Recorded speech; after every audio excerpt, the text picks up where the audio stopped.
Salam, hər vaxtınız xeyir olsun. Deməli, xəstəmizə korporativ anterior dediyimiz və posterior dediyimiz əməliyyatı icra edirik. Xəstəmizin 54 yaşı var və şikayəti nədir? Buyurun. Xəstəmizin şikayəti nədir?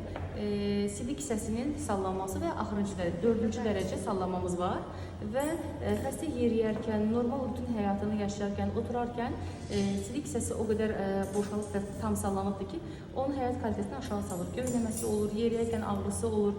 Ona görə bu günləri biz sidik hissəsini yuxarı qaldırma, yəni sidik hissəsinin sallanmasını bərpa edəcəyik, ləğv edəcəyik və həyat kalitəsinə qavuşturacağıq inşallah xəstəmizi. İnşallah ki, əməliyyat sonraki dönəmdən məmnun qalacaq.